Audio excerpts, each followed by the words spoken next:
मैं आशीष पाठक आप सभी का स्वागत करता हूं आपके अपने परिवार परीक्षा प्लस में। तो केवीएस पीआरटी की वैकेंसी आप सभी को काफ़ी इंतज़ार था 2022 के बाद, अब 2025 में आपको वैकेंसी देखने को मिली है। तो इसमें क्या क्या चेंजेस हुए हैं, बहुत बड़ा चेंज हुआ है। पूरा एग्ज़ाम ही पैटर्न ही चेंज हो गया आपके सामने। प्री और मेंस के फॉर्म में आपका एग्जाम हो गया। और प्री में जहां पहले आप पेडोलॉजी को बहुत ज़्यादा, सीडीपी को ज़्यादा महत्व देखते थे, मैथ को ज़्यादा आपका महत्व होता था, वहीं पर अब उन बच्चों के लिए एक चैलेंजिंग कंप्यूटर सेक्शन आ गया है कि कंप्यूटर आखिर वो कैसे तैयार करेंगे। टीयर 1 जो आपका है, अगर हम बात करें प्री का, तो प्री में अगर हम कंप्यूटर में अच्छे स्कोर नहीं करेंगे, अच्छे मार्क्स नहीं आएंगे, तो फिर हम मेंस कैसे लिखेंगे अपने सिलेबस के अकॉर्डिंग। तो आप सभी को जो भी समस्याएं हैं ना कंप्यूटर से रिलेटेड, एकदम छोड़ दो कि अगर आप हमसे जुड़ते हो तो आपको मैं बता रहा हूं कि ये 20 प्रश्न आपके कंप्यूटर के, इसमें से 17 प्लस मैं गारंटी लेता हूं कि आपके कहीं नहीं जाएंगे। According to the syllabus, according to आपके जितने भी प्रीवियस एग्जाम सीबीएसई के द्वारा किए गए हैं, और जहां भी कंप्यूटर पूछा गया है कुछ भी नहीं छोड़ा जाएगा। बाकी जो भी बच्चे पीआरटी के बैच से जुड़ना चाहते हैं तो सभी टीचिंग नॉन टीचिंग का सिलेबस एक ही है। तो टीयर 1 के लिए आपका ये केवीएस एनवीएस का टीचिंग नॉन टीचिंग का 699, इसमें आप जो पीआरटी वाले हैं वो भी जुड़ सकते हैं। इस पे भी आपका ऑफर है, एनवीएस केवीएस 33 कूपन कोड लगाएंगे आपको ये 499 में बैच मिल जाएगा। बाकी एमटीएस के भी 699 का बैच है। आप टीचिंग रिलेटेड कोई भी पीजीटी का बैच लेते हैं मेंस में, खासकर कंप्यूटर साइंस, मैथ, इंग्लिश और साइंस, तो वो 2199 का है। इस पे भी आपको 33% ऑफ हो जाएगा। और टीजीटी का अगर आप बैच लेते हैं तो इस पे भी आपको 33% ऑफ हो जाएगा। 1999 के आपके कंप्यूटर साइंस का बैच, मैथ का, साइंस का और इंग्लिश का बैच आपका है। अब हम यहां पर आते हैं कि सबसे पहले कि पीजीटी में अगर आप वैकेंसी देखोगे तो ठीक ठाक वैकेंसी, अच्छी खासी वैकेंसी है, लेकिन रोल हमारा मेन हो गया है एग्जाम का। एग्जाम पैटर्न बदलने से जो हम अभी तक इंतजार कर रहे थे, हम पुराने पैटर्न को फॉलो करते हुए अपनी तैयारी कर रहे थे, और अचानक से पैटर्न में बदलाव हो जाए तो फिर हमें कैसे तैयार करना पड़ेगा अच्छी स्ट्रेटेजी से। 3365 पद हैं, ये ध्यान रखिएगा पीआरटी के लिए। और इसमें आपके जो डीएलएड स्टूडेंट हैं उनके लिए एकदम मौका ही मौका है इस बार। पिछली बार इनके कंपटीशन में बीएड वाले भी आए थे, वो अलग बात है कि अंतिम में सुप्रीम कोर्ट के निर्णय के बाद वो बाहर हो गए थे। एलिजिबिलिटी क्या है, साफ साफ आप ध्यान रखिए कि 30 साल की उम्र आपकी मैक्सिमम इसमें दी गई है। बाकी जो रिलैक्सेशन है सेंट्रल के द्वारा 5 साल के एससी एसटी और ओबीसी को 3 साल, वो तो मिलेगी ही मिलेगी। और यहां पर अगर हम बात करें महिलाओं की, फीमेल को पीआरटी में 10 साल का उम्र की छूट मिलेगा, ये ध्यान रखिएगा। बाकी एलिजिबिलिटी आप देख लीजिए, senior secondary, higher senior, intermediate 10+2 के 50% मार्क्स होना चाहिए। एंड 2 ईयर डिप्लोमा आपका डीएलएड है आपका, तो वो आप वैलिड माने जाओगे। साथ ही साथ यहाँ आपके पास 10+2 50% के साथ 4 साल का आपका बीएलएड है तो आप वैलिड होंगे, बीएड नहीं है, ये ध्यान रखिएगा। अब उसके बाद से आपका 10+2 50% मार्क्स के साथ अगर 2 साल का डिप्लोमा इन एजुकेशन, जो स्पेशल एजुकेशन होता है वो है, तो भी आप वैलिड माने जाओगे। बाकी आपको सीटेट का पेपर 1 क्वालिफाई होना चाहिए, और इंग्लिश हिंदी नॉलेज में आप थोड़ी सी नॉलेज होनी चाहिए, और कंप्यूटर का थोड़ा ज्ञान होना चाहिए। तो ये आपका क्या है, एलिजिबिलिटी है प्राइमरी टीचर के लिए। ये मैंने एज रिलैक्सेशन तो आपको बता ही दिया। इसके बाद से हम सीधे बात करते हैं कि आपको जो भी सर्टिफिकेशन है वो कब तक चाहिए, आपकी उम्र सीमा किस डेट तक चाहिए। तो 4 दिसंबर जो लास्ट डेट है फॉर्म फिलिंग की, और वहां तक आपको सब कुछ कंप्लीट करके रखना है। अब हम देखते हैं कि कितने टर्म्स में आपका सिलेक्शन होगा। मोड ऑफ सिलेक्शन पीआरटी के लिए क्या है, तो आप देखिएगा यहां पर कि 3 टीयर है आपका पहले टीयर 1 होगा, फिर मेंस टीयर 2 होगा, उसके बाद से इंटरव्यू होगा, ये ध्यान रखिएगा। और मेंस और इंटरव्यू का ये वेटेज लिया जाएगा 85 और 15 का। तो यहां पर आप देख रहे होंगे पीआरटी यहां पर इस क्राइटेरिया में रखा गया है। इसके अगर हम पैटर्न की बात करें कि स्टार्टिंग पीआरटी का पैटर्न क्या है एग्जाम का, तो आप देख रहे हो रीजनिंग है 20, मतलब आप जो सीडीपी उडीपी तैयार कर रहे थे वो कुछ भी नहीं है यहाँ पर, वो जो है वो मेंस में पार्ट में है, और वो भी उसमें भी चेंजेस किया गया है। ठीक है, न्यूमेरिकल एबिलिटी आपके 20 है, मतलब मैथ्स का आ गया, रीजनिंग का वेटेज आ गया, कंप्यूटर लिटरेसी, लेकिन ये बेसिक ही लिखा हुआ है तो बहुत ज्यादा टेंशन नहीं लेना, 20 नंबर है, लेकिन जब पढ़े नहीं हो तो टेंशन लेना ही पड़ेगा कि हम कैसे करेंगे जब कंप्यूटर आपका बेस नहीं रहा है। तो फिर जनरल नॉलेज आपका 20 है, इंग्लिश आपका 10 क्वेश्चन है, बाकी आपके जो लैंग्वेजेस हैं उसमें से कोई लैंग्वेज चूज करोगे तो 10 क्वेश्चन आपके वहां से 100 क्वेश्चन 300 मार्क्स के आपके होंगे। और ये आपका जो होगा वो 2 घंटे का पेपर होगा, ये ध्यान रखिएगा, कितना, 2 घंटे का पेपर होगा। हाँ, अब इसके बाद से हम आते हैं कि आपका अगर सिलेबस बनेगा कंप्यूटर का, तो इस कंप्यूटर का जो सिलेबस है अभी तक पीआरटी में जो सिलेबस आपका रहा है वो यही रहा है, ठीक है। जो जैसे भी, क्योंकि सिंगल टर्म्स एग्जाम है और सिंगल टर्म में सबके लिए कॉमन है, तो जो केवीएस का कंप्यूटर का सिलेबस है वो यही है, इसके अलावा आपका कोई भी बदलेगा नहीं। अभी आपका आएगा भी, तो ये ध्यान रखिएगा। कंप्यूटर लिटरेसी में characteristics of computer, computer organisation including RAM ROM file system, input devices, computer software, relation between hardware and software. मैं ये भी बता दूंगा कि ये पूरी तैयारी आपको कितने दिन में हो जाएगी।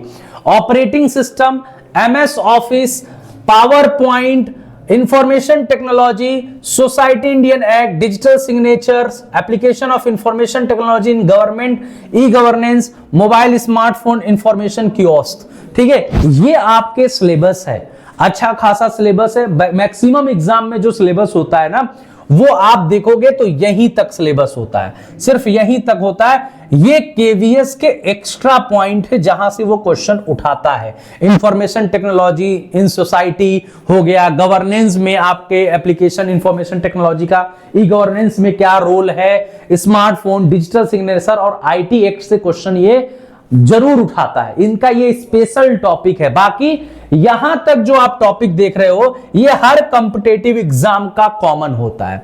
मतलब आप कोई भी कॉम्पिटेटिव एग्जाम दोगे जहां पे कंप्यूटर पूछी जाती है वहां पर इतना तो आपको कॉमन मिलेगा। और किताबों की बात करें कि बेस्ट बुक क्या होगा, तो मैक्सिमम किताब जो आपको मैं यहां पर बता रहा हूं कोई इसके सिलेबस के अकॉर्डिंग नहीं मिलेगा, सिंपल सी बात है, क्योंकि ये एक्स्ट्रा पॉइंट यहां से यहां जोड़ा गया है और ये कहीं नहीं मिलेगा आपको। ये पॉइंट आपको जो भी मिलेगा किसी किताबों में, जो मार्केट में किताब है, वो सिर्फ इतना ही सिलेबस आपको मिलेगा। जैसे अगर हम किताब बेस्ट किताबों की बात करें तो सबसे बेस्ट नंबर 1 पे तो आपके परीक्षा प्लस की पीआरटी की कंप्यूटर की किताब होगी, क्योंकि इसमें हर टॉपिक हर जगह से आपको निकाल के खुद हम एनालिसिस करके देंगे। इसीलिए कहा जाता है कि आपको भटकने की जरूरत नहीं है कंटेंट के लिए। अगर आप हमारे साथ जुड़ते हैं तो फिर सब कुछ जिम्मेदारी हमारी होती है कि हम किस प्रकार से आपको उस लक्ष्य तक पहुंचाएं जिसका आपने सपना देखा है 2 सालों से 3 सालों से।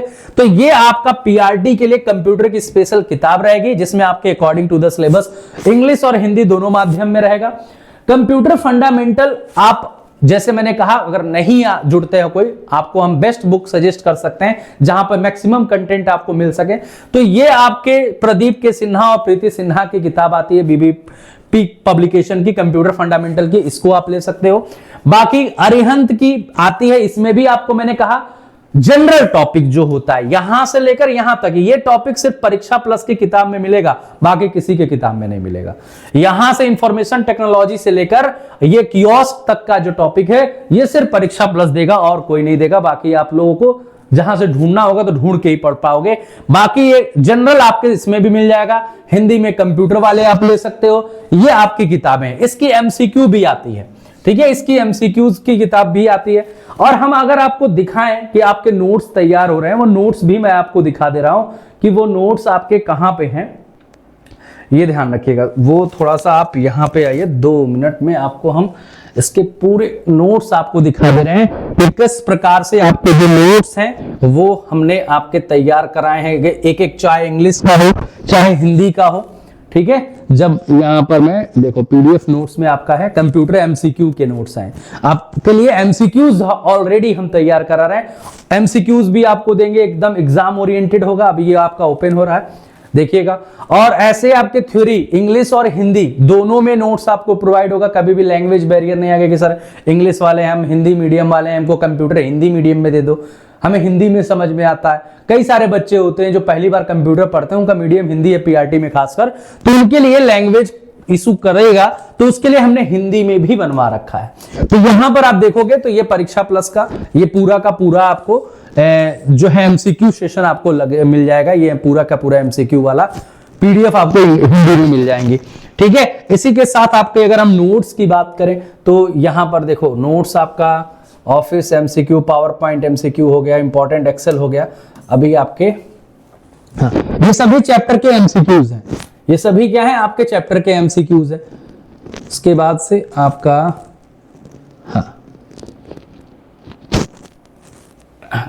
तो ये एमसीक्यू से ऐसे ही आपके जो नोट्स होंगे वो आपके पूरे फुल नोट्स भी आपके पीडीएफ नोट्स में ही आपके फुल नोट्स भी आपको मिल जाएंगे जो आपके कंप्यूटर के होंगे। हर पूरा उसमें टॉपिक आपका कवर होगा। जैसे यहाँ पावर पॉइंट है, एमएस ऑफिस है, इनपुट आउटपुट है, फॉर्मूला का है, शॉर्टकट की क्या है। जैसे इसमें शॉर्टकट की आपका अलग से टॉपिक है, तो शॉर्टकट की भी आपके भी पूरे के पूरे यहाँ पर देखो शॉर्टकट की के आपके पूरे नोट्स आपके बने मिल जाएंगे। हर एक टॉपिक से जितने भी शॉर्टकट की आता है वो सब कुछ आपका बना हो जाएगा। चलिए, तो ये हमने आपके नोट्स के बारे में बता दिया। बाकी आपके पूरे पीआरटी में जो भी बेस्ट बुक है वो रीजनिंग के लिए, क्वांट के लिए, जनरल अवेयरनेस के लिए, कंप्यूटर के लिए, वो सब मैंने यहाँ पर लिख दिया है। आर.एस. अग्रवाल आप ले सकते हो, लुसेंट ले सकते हैं जनरल अवेयरनेस के लिए, वो फॉलो कर सकते हैं। बाकी आपके पीआरटी में हमारी तो पूरी किताब रहेगी ही रहेगी। कंप्यूटर के बारे में हमने बता ही दिया, लेकिन अब आते हैं कि कंप्यूटर में सबसे स्कोरिंग पार्ट कैसे हम तैयारी करेंगे, कंप्यूटर को कैसे हम पढ़ाएंगे, कितने क्लासेस में आपका कंप्यूटर तैयार हो जाएगा। तो जो कंप्यूटर का डर है वो एक बार आप अपना जब हमसे जुड़ेंगे तो कंप्यूटर का डर घर पे रख देना, सिर्फ मेरे ऊपर छोड़ देना कि कंप्यूटर कैसे आपको पढ़ना है। यहां पर सबसे पहला टॉपिक आपको हम पढ़ाते हैं फंडामेंटल। अब हमारे हिसाब से देखोगे तो उस फंडामेंटल में सब आ जाएगा। इस फंडामेंटल में हम आपको कवर कराएंगे क्या क्या टॉपिक। इस फंडामेंटल में आपकी सबसे स्टार्टिंग होगी कि कंप्यूटर की शुरुआत कहां से हुई थी। एक क्वेश्चन कभी कभी आ जाता है इसके हिस्ट्री से, या जनरेशन जो आपका हम कहें हिस्ट्री इन जनरेशन, ये टॉपिक इसमें आएगा हिस्ट्री इन जनरेशन की। यहां से भी एक क्वेश्चंस आने के चांसेस आपके रहते हैं। सबसे ज्यादा प्रश्न कहां से बनेंगे वो भी हम बताएंगे, कौन सा टॉपिक सबसे मोस्ट इंपॉर्टेंट है आपके कंप्यूटर में।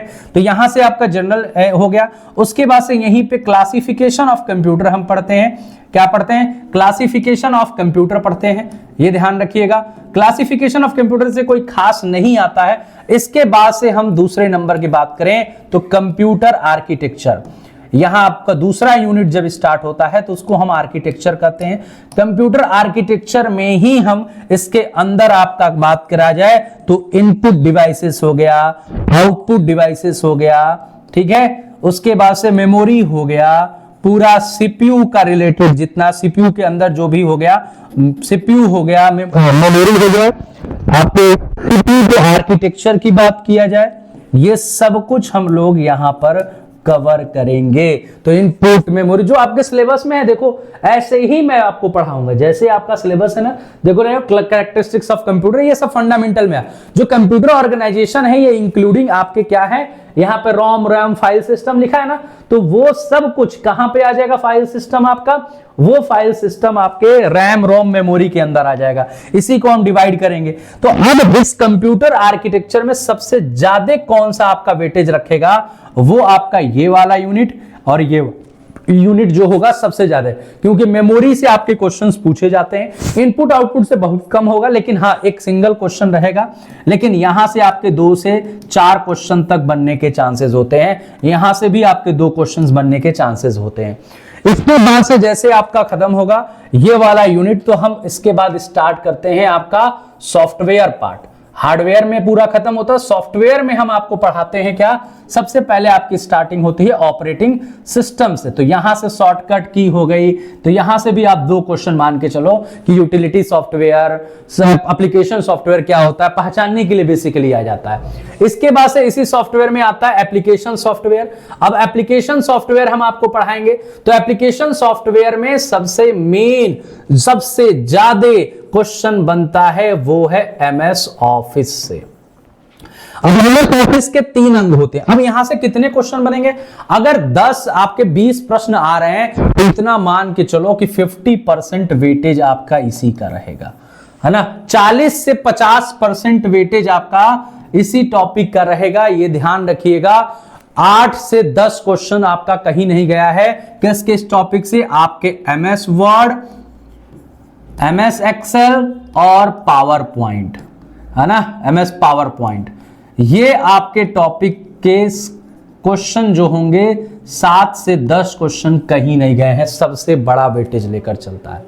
अब 5 से 10 यहां पर, इसके बाद से आप जब जाओगे तो आप में कंप्यूटर नेटवर्क का सेगमेंट आप देखोगे तो नहीं है, यहां पर डिवाइसेस है, रैम रोम है, सीधे सीधे आपका इंफॉर्मेशन टेक्नोलॉजी, आईटी एक्ट, ये सब चीजें आ गई हैं। तो हम यहां पर नेटवर्क आपका नहीं है, लेकिन हम नेटवर्क का थोड़ा सा डिटेलिंग आपको करेंगे, क्योंकि कभी कभार सिलेबस के ऊपर नीचे चीजें हो जाती हैं, जितने क्वेश्चंस आपके होते हैं वो नेटवर्क हम बाद में पढ़ेंगे। बाकी हम सबसे पहले आईटी एक्ट पढ़ेंगे, ठीक है। आईटी एक्ट आपको पढ़ाया जाएगा, इसमें ये आपसे क्वेश्चन पूछेगा ही पूछेगा, एक क्वेश्चन इस वाले टॉपिक से।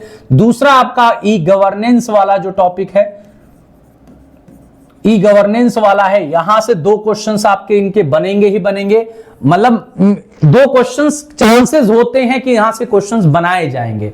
ई गवर्नेंस से भी चांसेस होते हैं, मैं बोलूं कि बनेगा ही बनेगा, ठीक है। बनता है तो अगर 2 क्वेश्चंस लेंगे, अगर तो या तो इससे लेंगे या तो इससे 1 से 2 क्वेश्चंस यहां से आपके आ जाएंगे।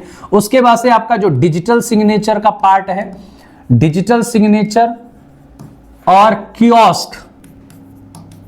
कियोस्क वाला जो पार्ट है, इससे आपके एक क्वेश्चंस आपके यहां बनेंगे। मतलब ओवरऑल इस पार्ट की बात किया जाए जो आपके नया है, जो और किसी एग्जाम में नहीं होता है, information technology society, IT act, digital signature, governance, e governance वाला और इंफॉर्मेशन कियोस्क वाला, इससे आपके ओवरऑल देखें तो यहां से मैंने कहा 7 से 8 क्वेश्चन आएंगे। ऊपर से आपके जो होंगे वही 7 से 8 क्वेश्चन आप वहां मान सकते हो। 7 7 14 8 8 16 16 4 20, मतलब ये 4 क्वेश्चन का वेटेज आपका रहेगा मिनिमम का। अगर हम कहें तो मिनिमम आपके यहां से ये मान के चलो कि 3-4 क्वेश्चंस आपके, जैसे 2 1 3 1 4, तो 4 क्वेश्चन इस नई न्यू जो टॉपिक्स हैं, इनमें न्यू टॉपिक से क्वेश्चंस आपके रहेंगे, ठीक है।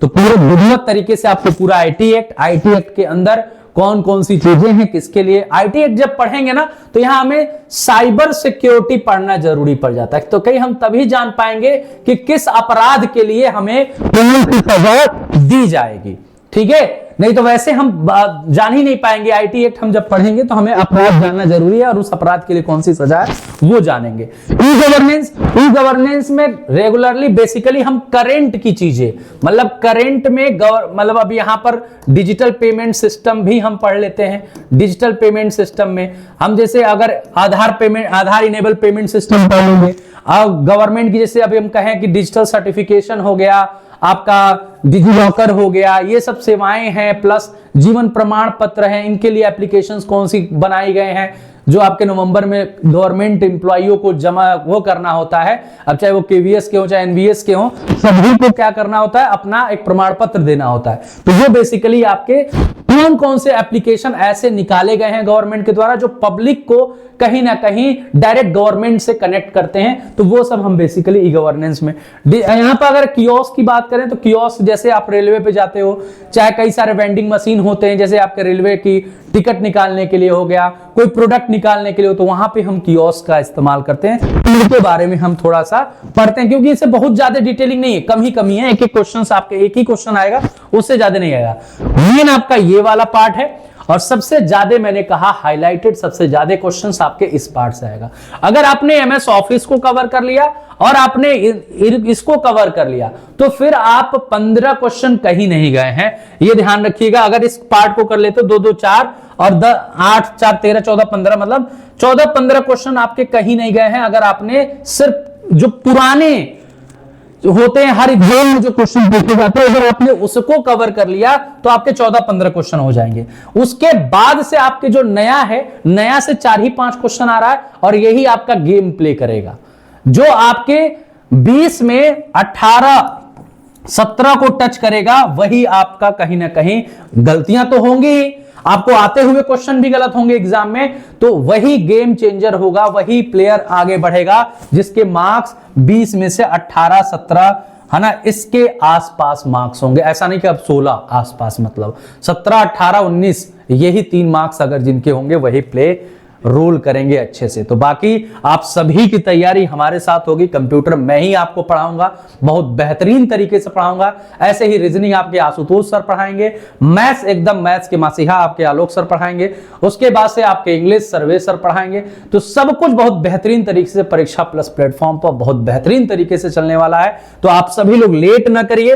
प्री के साथ साथ अगर मेंस की भी तैयारी करना तो आप प्री और मेंस दोनों का बैच ले सकते हैं, सभी पर 33% ऑफ है। मेंस का बैच 999 का है, उसमें भी आप 33% ऑफ ले सकते हैं और प्री का 33% ऑफ के बाद आपको 499 में मिलेगा। बाकी आपको कोई भी डाउट होता है पीआरटी से रिलेटेड, चाहे किसी सब्जेक्ट से रिलेटेड, तो आप एक बार कमेंट जरूर करिएगा। हम पूरी कोशिश करेंगे कि आपकी समस्याओं का समाधान किया जाए। इसी के साथ मैं आप सभी से विदा लेता हूं। मस्त रहें, स्वस्थ रहें।